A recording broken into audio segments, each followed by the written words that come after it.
I had I would say a little more circuitous route than a lot of folks who are getting started today.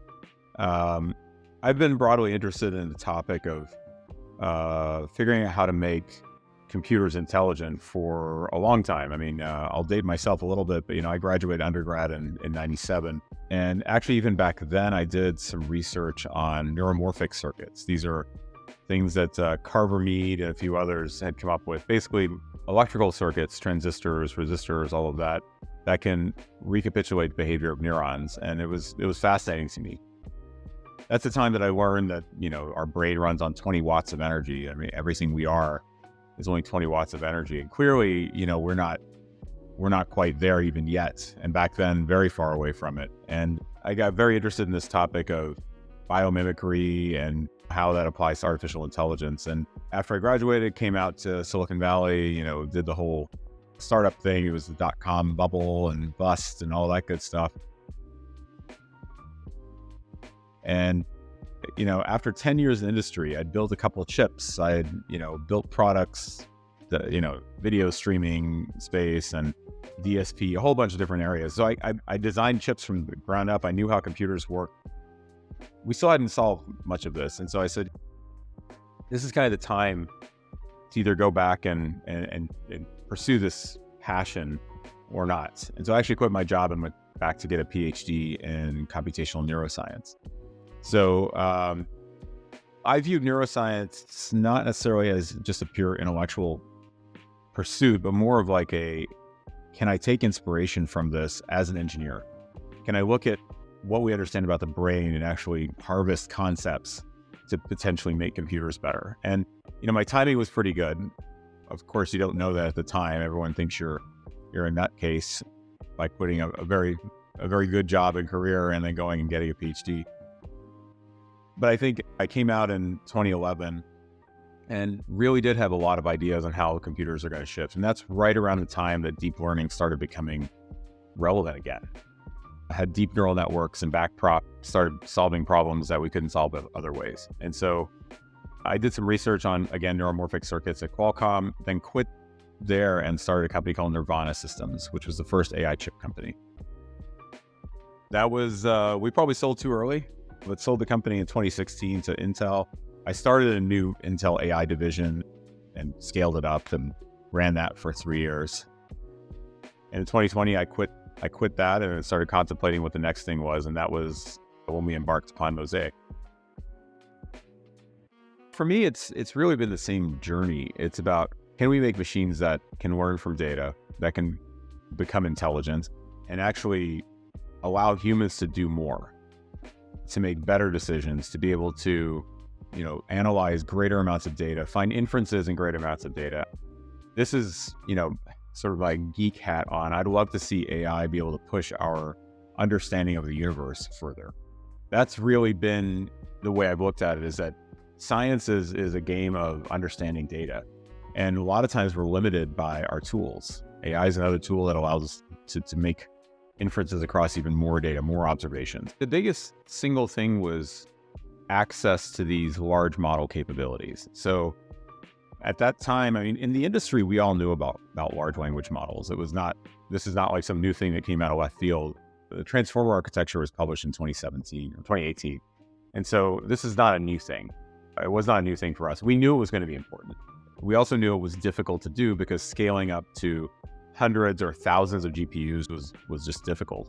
Not only that, it's expensive. And so was there a way for us to use compute more effectively, thereby driving the cost down, driving the time down, and then wrapping that together into a set of tools that made it very easy to use? You don't need to understand every, bit and piece of the infrastructure in order to wield it.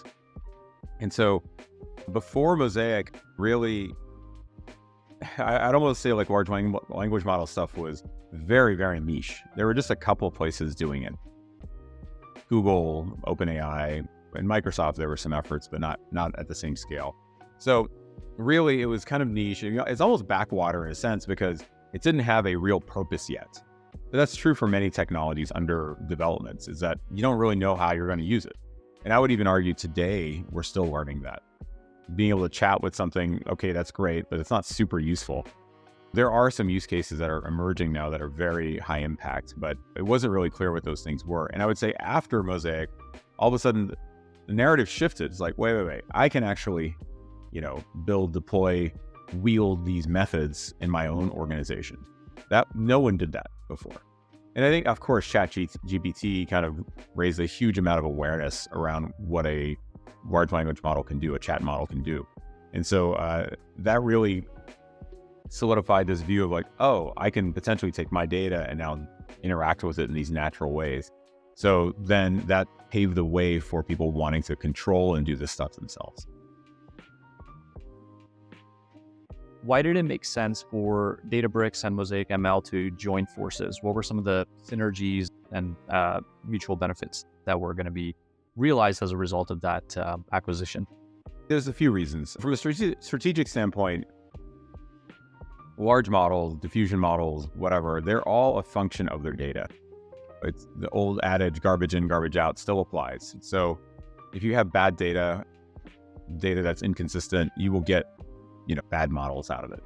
So the model, it exists because of data. You can almost think of it as a way of transforming data, making it into a model. So being part of a data platform actually creates a much more holistic approach to the whole thing. So companies have trusted Databricks with their data. They do all kinds of transformations with their data already. That's what we call the lake house pattern. And generative AI is yet another one of these. Of course, it's more impactful, potentially allows you to monetize your data in new ways, but it does start with the data. And so as Mosaic, we solve the piece of once you have the data, being able to train and deploy your model. We didn't have the data piece of it. So in order to create a much larger entity, joining forces made a lot of sense, both for Mosaic and for Databricks. So we brought in the capabilities of large model training and inference. Some of it was already here, of course, but we had a product around it. And then, of course, we are now integrating tightly with the data platform itself. So you have this end-to-end thing where you can ingest data, transform it, and then actually get to an end model that leverages that data. So that was the kind of business strategic part of it. Also, our buyers were very similar. Who was buying Mosaic was also very similar to who was buying Databricks. We believe that we could leverage the sales machine that had been built. And so that's been a lot of the journey so far. On a personal level, and why we thought this would work was there was a pretty tight cultural match between Mosaic and Databricks. And I think most first-time founders have no idea what that even means. It's not anyone's fault. It's just I had to learn that the hard way. When I sold my company to Intel, there was a huge impedance mismatch in the culture. And it's nobody's fault again. It's just that company has been operating at a scale that's not zero for a very long time. So the people there don't really know how to operate at zero. When you're building a new business, you got to go from 0 to 1, 1 to 10, 10 to 100. Like each one of those steps is like, it takes a different sort of culture and mindset. And Databricks has been through that 0 to whatever size you want to call them now, 2.5 billion revenue kind of thing. So I think the founders here obviously have founded the company to understand how to grow from 0 and build new businesses. All the founders, except one, I think, have a PhD. They're all from the academic side of things. That was true for Mosaic as well. These are hard problems to solve, and typically you have to kind of cut your teeth in an academic environment to understand how to solve them. And so I think these alignments made sense. So like when we all sat down, the founders of Mosaic and Databricks, it kind of felt like we knew each other. There was so much familiarity. And so it was like, all right, I think we can make it work. Even if all the strategic stuff was great, but like culturally we weren't aligned, it won't work.